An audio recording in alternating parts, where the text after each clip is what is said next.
मित्रांनो, लग्नानंतर होईलच प्रेम या मालिकेच्या आजच्या भागामध्ये आता काव्याने दरवाजा बंद करून घेतल्यामुळे पार्थ हा दाराच्या बाहेर बसलेला असतो, तर काव्या आतमध्ये असते आणि हे पार्थला माहीत असतं.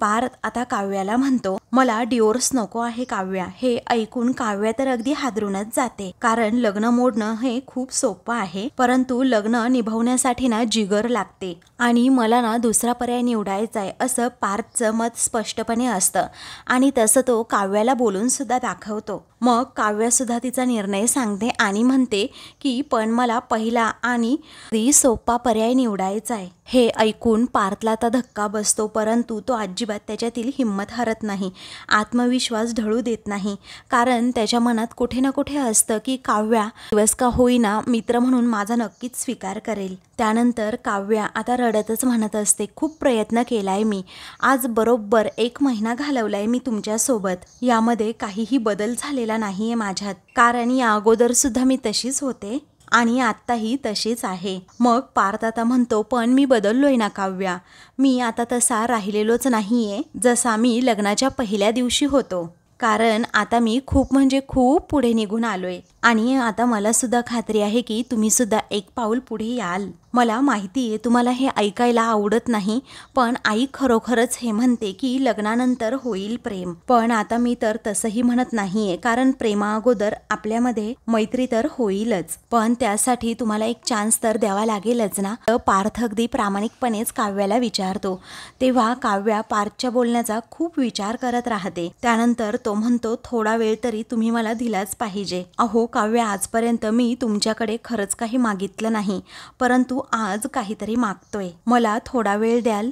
फक्त मी वेळच मागतोय काव्य तुमच्याकडे. तर पार्थच्या बोलण्याचा काव्य आता खूप म्हणजे खूप विचार करते. तर पार्थ पुढे म्हणतो, वेळ देऊनही तसं जर झालं नाही तर मी स्वतः तुम्हाला डिवोर्स देईन. हे ऐकून आता काव्याच्या पायाखालची जमीनच सरकते. मग काव्य आता विचार करत असते, तर पार्थ देखील आता काव्याच्या उत्तराची वाट पाहत असतो. नक्की काव्या हो म्हणेल की नकार देईल असं त्याच्या मनात आता सारखं सारखं सुरू असतं, कारण पार्थच्या मनात थोड्या तरी होप्स असतात की कधीतरी काव्या माझ्या मैत्रीचा स्वीकार करेल किंवा नवरा म्हणून मला स्वीकारेल. तर काव्या काहीच बोलत नसते, एकदम गप्प गप्प राहते. बाहेर पार्थच्या डोळ्यात सुद्धा आता पाणी येतं, कारण एवढे प्रयत्न करून देखील काव्या काहीच रिस्पॉन्स देत नसते. हेही आपले रडत असतात, तर पार्थला असं वाटतं की काव्या आत्ताच हो म्हणेल, नंतरच हो म्हणेल, म्हणून तो अगदी दरवाजाला कानच लावून बसलेला असतो. पण आता काव्यसुद्धा सारखा तोच विचार करते आणि काय करावं तिलाही कळत नसतं, कारण एकीकडे जीवा दुसरीकडे पार्थ, अशी तिची द्विधा मनस्थिती आता झालेली असते. तर आता काव्याने काहीच अजून उत्तर दिलेलं नसतं, म्हणून पार्थ अजूनच रडू लागतो. बिचाऱ्याची मनस्थिती ना अजिबातच आता ठीक नसते. दुसरीकडे श्रेया आणि पिहू या दोघीही त्यांच्या बेडरूममध्ये आलेल्या असतात. तेव्हा श्रेया रागातच पिहूला म्हणते, सरक ग तिकडे. तेव्हा पिहू म्हणते, हो सरकते की, तुझ्यामध्ये काही काव्यवहिनी घुसली का ग, जरा शांतपणे सांगत जा की. तेव्हा श्रेया म्हणते की काव्यवहिनी, ती तर ना आता माझ्या डोक्यातच गेली अक्षरशः. मग पिहू म्हणते, मला तर एवढं डोकं दुखतंय ना, कसं सांगू तुला, असं वाटतंय उगीच एवढा मेकअप केला, उगीच एवढी रेडी झाले मी, किती छान डेकोरेशन आपण सर्वांनी मिळून केलं होतं त्यांच्या 1 मंथ ॲनिव्हर्सरीसाठी आणि सगळा पचकाच झाला, यांना ना काही फरकच पडत नाही. पण तेव्हा श्रेया विचारते, तुला याचं पडलंय का? मग आता ती म्हणते, माझ्या फ्रेंड्सकडे मूवी नाईट होती, ते सगळं सोडून ना मी इथे घरी थांबले, कुणासाठी तर घरच्यांसाठी, परंतु काय झालं? मग पिहू म्हणते, मला सुद्धा ना हवा तितका केक ना खाताच आला नाही. तेव्हा श्रेया म्हणते, स्टुपिड आहे का ग तू जरा, इथे घरात काय चाललंय आणि तुझं काय चाललंय? तेव्हा पिहू डोक्याला हात लावते आणि म्हणते, घरात ना महिनाभर हेच सुरू आहे आणि त्याच्यासाठी मी काय माझं खाणं पिणं सोडू का ग?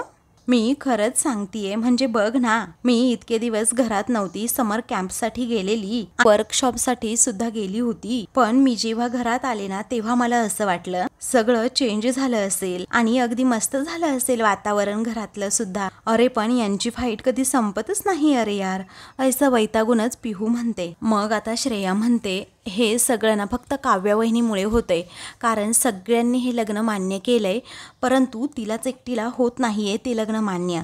का बरं? तिच्यामुळे हे सगळं घडतंय. मला तर कळतच नाही पिहू. अगं ती एवढी मोठी आहे, पण कधी कधी एवढी इमॅच्युअर सारखी वागते ना. अरे कशी वागते ती पार्थ दादा बरोबर.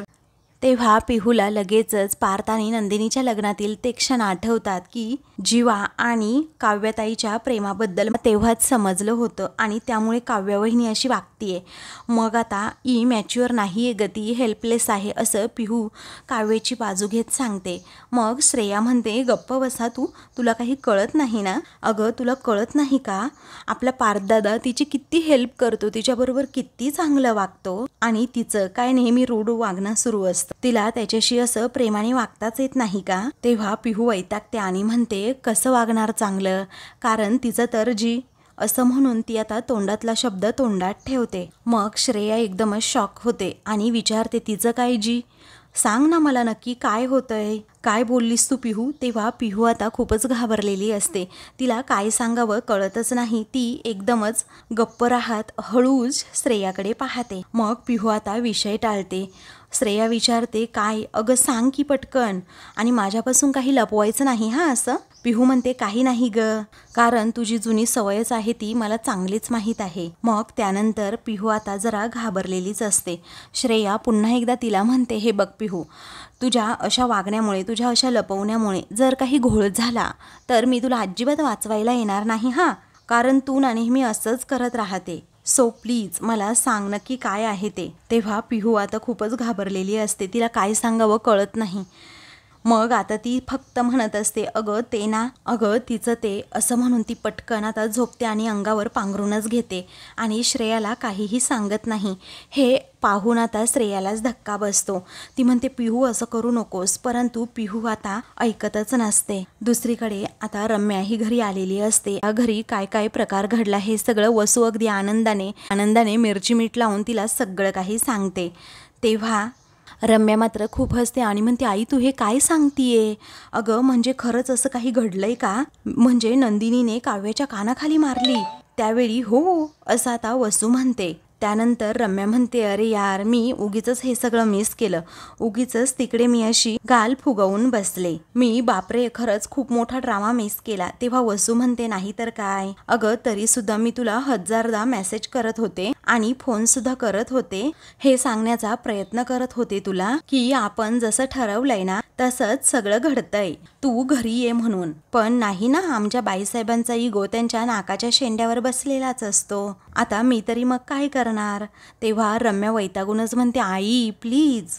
त्यावेळी वसू म्हणते, आई काय आई, तुला माहिती आहे, अगं मी मंजूला म्हटलं सुद्धा की नंदिनीला जर पार्थने अडवलं नसतं ना तर त्या नंदिनीने तुझ्या कानाखाली जी मारली ना त्याचा आज चांगलाच वचपा सुद्धा निघाला असता. तेव्हा रम्या म्हणते, इट्स ओके आई, अभी तो बहुत मौके आएंगे. पण अगं आई, आपण जो काही प्लॅन करू त्यातून काही ना काही होईल हे मला चांगल्या प्रकारे माहीत होतं, पण काव्या तुझ्या तोंडात चक्क केक कोंबेल हे मात्र मला माहीत नव्हतं, असं म्हणून ती आता मोठ्यानेच हसते. त्यानंतर वसू म्हणते, बरं झालं पण तिने तसं केलं. रम्या आश्चर्याने विचारते, का बरं, तुझा अपमान झाला? अगं वसू म्हणते, अगं मला डायबिटीस आहे, त्यामुळे कुणीही मला घरामध्ये गोड खाऊ देत नाही, केक तर दूरचीच गोष्ट, पण काव्यामुळे निदान केक तरी खायला मिळाला, असं म्हणून ती आता मोठ्यानेच हसते. तर रम्यासुद्धा आता खूप मोठ्याने हसू लागते. पुढे वसू म्हणते, अगं तू जे काही सजेस्ट केलं होतं ना ते अगदी व्यवस्थित वर्क झालं. तेव्हा रम्या विचारते, नक्की काय? मग वसू म्हणते, अगं आपण नव्हतं का ठरवलं की काहीही झालं तरी मी अगदी शांत राहायचं, तशीच मी अगदी शांत राहिले आणि त्यामुळे त्या दोघी बहिणींमध्ये ना अगदी चांगलंच जुंपलं आणि घरच्यांच्या समोर मी अगदी बिचारी ठरले, असं म्हणून दोघीही आता हसतात. पुढे वसू सांगते, आणि काव्याना तिच्या मोठ्या बहिणीकडून म्हणजे नंदिनीकडून अगदी घरचा आहेर सुद्धा मिळालाय. मग रम्या म्हणते, हेच काम ना त्या इगोइस्टिक काव्याला आवडलेलं नसणार. अगं मी सांगते ना तुला, आता या संधीचं ना आपण सोनं केलं पाहिजे. म्हणजे काव्या अगोदरच नंदिनीवरनं खूप चिडली असेल, त्यात सगळ्यांसमोर पार्थला अगदी नवरा म्हणाली, त्याचा गिल्ट आला असेल तो अगदी वेगळाच. तेव्हा असं म्हणून ती आता हसत असते. त्याच वेळी वसू आता लगेचच उठते आणि रम्याकडे आश्चर्याने पाहते. तर रम्या विचारते, काय गाई, असं का बघतीयस तू?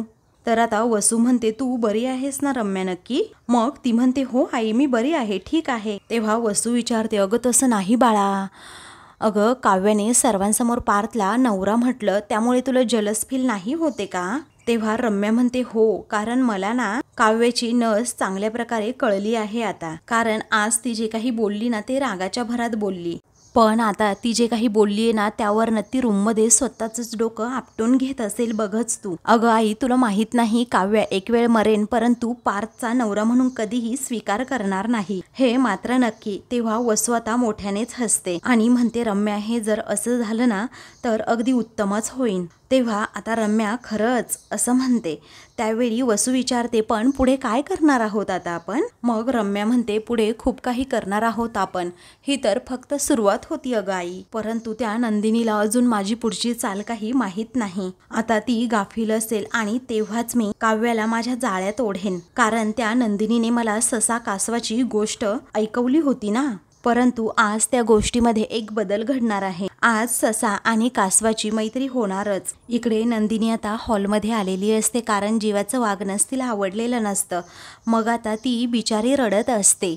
तेव्हा तिला आठवतं मी जीवाला कशा प्रकारे समजवलं की 1 महिना आपल्या लग्नाला झालाय आता आणि मी माझ्या परीने हे लग्न टिकवण्याचा पूर्णपणे प्रयत्न करते, परंतु तुम्हाला जर हे आवडतच नसेल, तुम्हाला जर मला ॲक्सेप्ट करायचंच नसेल तर मी तुम्हाला या लग्नातून, या बंधनातून मोकळं करते. मग जीवाला जे काही ती बोलली होती त्या सगळ्या गोष्टी आठवून तिला खूपच मनस्ताप आणि त्रास होत असतो. आणि बायको म्हणून खरंच मी एवढी लूजर आहे का, माझ्या नवऱ्याला मी खुश नाही करू शकत. आता हे सगळं आठवून ती रडू लागते आणि तिथे डायनिंग टेबलवर येऊन बसते. मग त्यानंतर ती आपले अश्रू कसेबसे पुसते, कारण आता तिला त्या आठवणीच नको असतात. त्या आठवणींमुळे तिला खूप मनामध्ये त्रास होऊ लागतो. तेवढ्यातच पार्थ आता तेथे येतो आणि तिच्यासाठी त्याने आईस्क्रीम आणलेलं असतं. मग तिच्यासमोर तो आईस्क्रीम पकडतो आणि म्हणतो रडू नका हो नंदिनी जीवा देशमुख, प्लीज नका रडू, हे आईस्क्रीम घ्या आणि खाऊन टाका पटकन. आता नंदिनी म्हणते नको आहे मला, कारण मी मगाशी खाल्लं आहे. तेव्हा पार्थ म्हणतो ही तुमच्या वाटची आईस्क्रीम नाहीच आहे, ही जीवाच्या वाटची आईस्क्रीम आहे. जीवाने तर आईस्क्रीम खाल्लं नाही, परंतु जीवाच्या ना तुम्ही बेटर हाफ आहात, कारण जीवाने एखादं काम सुरू केलेलं, अर्धवट ठेवलेलं, या सगळ्या गोष्टींची जबाबदारी आता फक्त तुमची आहे ना. आता त्याने खाल्लं नाही म्हणून तुम्हीच खाऊन घ्या असं म्हणून तो सारखा सारखा तिला रिक्वेस्ट करतो. तर आता पार्थने सुद्धा आता स्वतःसाठी आईस्क्रीम आणलेलं असतं. पार्थ सुद्धा आता नंदिनी समोर जाऊन बसतो. मग आता लगेचच नंदिनी विचारते काय हो, असं तर काव्याने सुद्धा आईस्क्रीम खाल्लं नव्हतं, मग जो नियम मला लागू होतो तो तुम्हालाही होतोच ना, तुम्ही सुद्धा काव्याच्या वाटचं आईस्क्रीम खाल्लं पाहिजे की नाही. तेव्हा पार्थ आता तिला आईस्क्रीम दाखवत म्हणतो हे पहा काव्याच्या वाटचं हे आईस्क्रीम आहे. मग आता पार्थ लगेचच आईस्क्रीम खाऊ लागतो, तर नंदिनी त्याच्याकडे पाहतच राहते. पण तिच्या समोरून जीवाच्या त्या आठवणीत जात नसतात की मी त्यांना आता शेवटच्या क्षणी म्हणूनच आली की मी तुम्हाला मोकळं करेन म्हणून. आता नंदिनी आईस्क्रीम खात नसते हे पाहून पार्थ विचारतो काय झालं हो, हे काय करताय तुम्ही? अहो गोड आईस्क्रीममध्ये आपल्या दुःखाची अशी खारट चव कशासाठी? तेव्हा नंदिनी कसंबसं आपले अश्रू पुसते. मग पार्थ हसूनच तिला समजावतो हे पहा आपण जास्त इनिशिएटिव्ह घेऊन सरप्राईज पार्टी अरेंज तर केली होती, मग आपण तरी का रडायचं? अहो आपण तर मस्त छान असे गिफ्ट आणले होते आणि मी काव्यासाठी तो परफ्यूम सुद्धा आणला होता, ते कपल वॉचेस सुद्धा तुम्ही आणले होते, पण ते कपल वॉचेस कुठून आणले होते? काय कमाल आहेत हो ते कपल वॉचेस. म्हणजे कसं ना, आठवण आली की दाबा बटन आणि प्रेम उतू चाललं की दाबा बटन आणि मिस करत असेल तर दाबा बटन. तुम्ही हिंदी पिक्चर जरा जास्तच बघताय ना रोमॅन्टिक. मग नंदिनी त्याच्याकडे पाहून गालातच हसते. तेव्हा तो विचारतो बोला बोला, पाहताय ना जास्त हिंदी पिक्चर? मग नंदिनीच्या चेहऱ्यावरील ते हसू पाहून पार्थ म्हणतो असंच हसत राहावं नेहमी माणसाने, हसलात ना मग आईस्क्रीम सुद्धा तुम्हाला गोड लागेल. अगोदर डोळे पुसा बरं. मग नंदिनी आपले अश्रू पुसते. मग दोघेही आता आईस्क्रीम पुन्हा खाऊ लागतात. दोघांनाही एकमेकांना काहीतरी सांगायचं असतं. तेव्हा दोघेही एकाच वेळी म्हणतात एक सांगू, आणि पुन्हा एकमेकांकडे पाहून हसतात. मग नंदिनी म्हणते बोला तुम्ही. पार्थ म्हणतो नाही तुम्ही बोला. नंदिनी म्हणते नाही अहो बोला की तुम्ही. तर नंदिनी काहीच सांगत नसते. ते पाहून पार्थ म्हणतो नंदिनी तुमच्या मनात जे काही आहे ना ते मला सांगा प्लीज, कारण मी 1 ते 3 पर्यंत आकडे आता मोजणार आहे, त्यामुळे तुम्ही आता मला सांगायचंच. म्हणून तो आता लगेचच 3 पर्यंत आकडे मोजू लागतो. मग नंदिनी लगेचच सांगते, आज मी जीवाला डिवोर्स हवाय का म्हणून विचारूनच आले. हे ऐकून आता पार्थच्या पायाखालची जमीनच सरकते. तेव्हा आता पार्थ म्हणतो, व्हॉट टायमिंग. तर नंदिनी आता विचारते, म्हणजे मला नाही समजलं काय. तेव्हा तो म्हणतो की काव्याने सुद्धा मला आज हेच विचारलं होतं. हे ऐकून नंदिनीला देखील थोडा शॉकच बसलेला असतो. मग आता ती आईस्क्रीम खायचीच उठते आणि पार्थजवळ जाऊन उभी राहत विचारते, काय डिवोर्स तिने मागितला तुमच्याकडे, पण डिवोर्स हे काही सोल्युशन आहे का यावरचं. तेव्हा पार्थ म्हणतो, हेच मी तिला सांगण्याचा प्रयत्न करतोय की डिवोर्स हे सोल्युशन नाहीच आहे आणि तुम्हालासुद्धा म्हणजे जीवालासुद्धा हेच सांगणार. कारण जीवा कसाही बोलू दे, कसाही वागू देत, तुम्ही अजिबातच मागे हटायचं नाही. कारण आपल्याला इतक्यात हार मानायची नाहीये नंदिनी. आता कसं असतं तुम्हाला सांगतो बघा. काव्या तुमच्या घरातली दुसरी मुलगी आणि जीवा आमच्या घरातला दुसरा मुलगा. हे जे मधले भावंड असतात ना, त्यांना सततच असं वाटत असतं घरामध्ये जे काही लाड होतात आणि प्रेम मिळतं हे फक्त मोठ्यांना आणि धाकट्यांनाच मिळतं. त्यांना असं वाटत असतं की आपल्याला कोणी काही विचारत नाही, आपल्याला कोणी काही सांगत नाही आणि आपल्याला कोणी काउंटसुद्धा करत नाही. खरं तर तसं नसतं, फक्त त्यांना असं वाटत असतं. तेव्हा नंदिनी म्हणते, हो हे तरी खरंच आहे. मग नंदिनी आता हसते आणि म्हणते, हे ना घरातल्या दादापेक्षा आणि ताईपेक्षा बेटर कुणालाच कळणार नाही, असं म्हणून ती पार्थकडे पाहते. मग तो म्हणतो, काव्या आणि जीवा हे दोघेही लहान आहेत परंतु खूप हट्टी आहेत. दोघांचे स्वभाव जवळजवळ सारखेच आहेत, पण त्यांना अजून हेही माहीत नाहीये की आपण त्यांच्यापेक्षा जास्त हट्टी आणि जास्त हुशार आहोत. त्यामुळे त्यांच्यासमोर असा डिवोर्स रूपी बॉम्ब आपण ठेवायचाच नाही. तेव्हा नंदिनी विचारते, आणि मग आपण काय करायचं नक्की. तेव्हा पार्थ म्हणतो, जे आमचे बाबा लहानपणी आम्ही असताना करायचे ना तेच करायचं. तेव्हा नंदिनी हसते आणि म्हणते, बाबा पण बाबा नक्की काय करायचे. तेव्हा पार्थ म्हणतो, या बसा सांगतो तुम्हाला, या बसा. मग आता नंदिनी आणि पार्थ दोघेही खुर्चीत बसतात. मग पार्थ आता लहानपणीचे किस्से सांगू लागतो. बाबा काय करायचे, त्यांना लहानपणी आम्ही असताना असं वाटायचं की आम्ही अजिबातच फटाके फोडू नये, कारण त्याच्यामुळे प्रदूषण होतं आणि फटाके फोडताना हाताला भाजू शकतं, लागू शकतं किंवा डोळ्याला सुद्धा इजा होऊ शकते.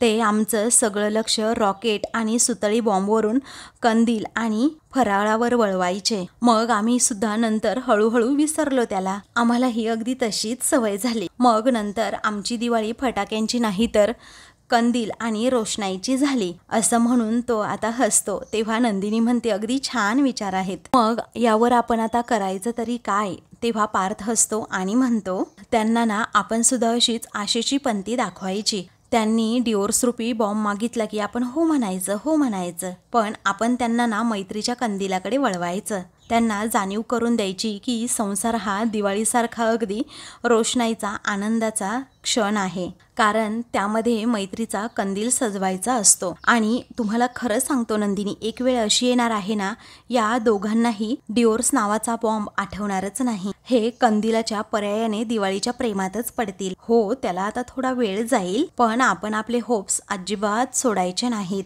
असं अगदी आशेने तो नंदिनीला सांगतो. तेव्हा ते दोघेही आता एकमेकांकडे पाहून हसतात. दोघांनाही एकमेकांचे विचार खूप म्हणजे खूप पटतात.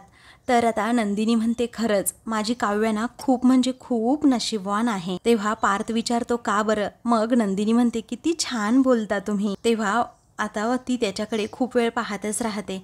पार्थ थोडा लाजतो आणि म्हणतो, पण त्यांनी ऐकायला तर हवं ना. त्या अजिबात काही ऐकतच नाही. मग आपण कितीही काही सांगून उपयोग तरी काय त्याचा. मग आता तो नंदिनीला रिक्वेस्ट करतो की तुमचं नक्कीच ऐकतील त्या. तुम्ही प्लीज एकदा ना काव्याशी बोलून बघा, कारण काव्याला तुमच्या इतकं कोणी म्हणजे कोणीच समजून घेऊ शकत नाही आणि त्यांना समजावू सुद्धा शकत नाही. तेव्हा नंदिनी आता पार्थकडे पाहत राहते. तेव्हा पार्थ पुन्हा रिक्वेस्ट करतो, प्लीज एकदाच माझ्यासाठी त्यांच्याबरोबर तुम्ही बोला. इकडे काव्या अजूनही रूममध्ये असते. तेव्हा तेवढ्यातच तेथे आता रम्या येते. रम्या दार ठोठावते, तर काव्याला वाटतं की पार्थच आले आहे, म्हणून ती रागावैतागाने म्हणते, मला तुमच्याशी काही बोलायचं नाहीये पार्थ. मग रम्या हसते आणि म्हणते, अगं मी पार्थ नाहीये, मी रम्या आहे. रम्या, तू रडतीयस का गं काव्या. पण मला माहिती आहे तू रडतीयस, त्यामुळे प्लीज रडू नकोस. अगं दार उघड ना प्लीज. तर काव्या आतमध्ये डोक्यालाच हात लावते. मग रम्या म्हणते, अगं एकटीच आहे मी बाहेर, उघड दार. तेव्हा काव्या आता दार उघडते आणि रागातच रम्याकडे पाहते. तेव्हा रम्या जरा खूप घाबरते आणि विचारते, आत येऊ का? त्यानंतर आता काव्या लगेचच आतमध्ये येते. मग रम्याला सुद्धा ग्रीन सिग्नल मिळतो. ती आतमध्ये येत लगेचच दार बंद करते. मग रम्या आय एम सॉरी काव्या असं काव्याला म्हणते. तेव्हा काव्या रागातच विचारते, पण तू का सॉरी म्हणतीयेस? मग आता रम्या म्हणते, अगं आजच्या तुमच्या 1 मंथ ॲनिव्हर्सरी पार्टीला मी नाही आले ना, म्हणून तुला सॉरी म्हणतीये. तेव्हा काव्या विचारते, येऊन सुद्धा असं काय केलं असतंस? घरातले तमाशेच बघायला मिळाले असते. रम्या विचारते, काही बोललीस का तू? तर काव्या म्हणते, नाही. तू कशाला आली आहेस तिथे ना, ते अगोदर सांग. मग रम्या म्हणते, आजची तुमची पार्टी होती ना, ती मुद्दामच मी टाळली होती. थोडं काम पेंडिंग होतं, ते करत मी मुद्दामच ऑफिसमध्येच बसले होते. कारण मी पिझ्झा मागवला, काम संपवलं आणि बऱ्याच दिवसांपासून एक मूव्ही बघायचा राहिला होता, तो सुद्धा मी बघितला. कारण माझं आयुष्य हे सिंगल लोकांचं आहे ना म्हणून. आणि लग्न झालेल्यांच्या सेलिब्रेशनमध्ये उगीच आपली लुडबुड कशाला? सिंगल असताना कपल्सला असं एकत्र बघून खूप असं फ्रस्ट्रेशन येतं ग काव्या, आणि खूप त्रास झाला असता मला ते सगळं काही बघून, आणि म्हणूनच मी नाही आले. पण घरी आल्यानंतर मला कळलं की अगं आज सर्वात जास्त त्रास तुला झालाय काव्या, आणि म्हणूनच मी तुला भेटायला आली आहे काव्या. कारण मागच्या वेळी मी रडत होते आणि तू माझ्याशी अगदी प्रेमाने बोलायला आली होतीस, आणि आज तू रडतीये तर मी तुझ्याशी बोलायला आले. असं म्हणून ती आता खांद्यावर तिच्या हात ठेवते आणि विश्वासाने म्हणते, काव्या हे बघ, तुला जे काही बोलायचं असेल ना, तू नक्की माझ्याबरोबर बोलू शकते, तू काहीही शेअर करू शकतेस. तेव्हा काव्याला आता रम्याचा आधार मिळालेला असतो, त्यामुळे ती रम्याकडे पाहतच राहते. तर रम्या बरोबर आता काव्याला आपल्या जाळ्यात अडकवण्याच्या प्रयत्नातच असते. तर आता मित्रांनो, पुढील भागामध्ये जीवाला स्वतःची चूक समजते. तो आता लग्नाचा फोटो हातात घेतो आणि म्हणतो, रागाच्या भरात मी खरंच खूप बोलून बसलो नंदिनीला, तिला असं हर्ट करून नाही चालणार, मी तिला अगोदर जाऊन सॉरी म्हणतो. तर दुसरीकडे रम्या आता काव्याला म्हणते, आपण दोघीही एकाच पारड्यात आहोत काव्या. पार्थ हा नंदिनीला विचारतो, तुमचा काव्यावर एवढा विश्वास आहे तर तुम्ही एकदा जाऊन बोलता का काव्याशी? मग आता नंदिनी काव्याच्या रूमकडे जायला निघते. तेवढ्यातच रम्या आता काव्याच्या रूममधून बाहेर येत असते आणि बरोबर ते नंदिनी पाहते आणि विचार करते, ही नक्की काय करत होती काव्याच्या रूममध्ये? तेव्हा काव्या, ऐक ना बाळा, असं म्हणून नंदिनी तिच्याशी बोलायला जाते. तर काव्याला खूपच राग आलेला असतो, त्यामुळे ती आता लगेचच नंदिनीच्या तोंडावरच दार बंद करून घेते. तर नंदिनीला खूप वाईट वाटतं आणि तिला समजतं की रम्यानेच हिच्या मनात काहीही भरवलं असेल. अशाच मालिकेंचे पुढील भाग पाहण्यासाठी चॅनलला सबस्क्राईब करा.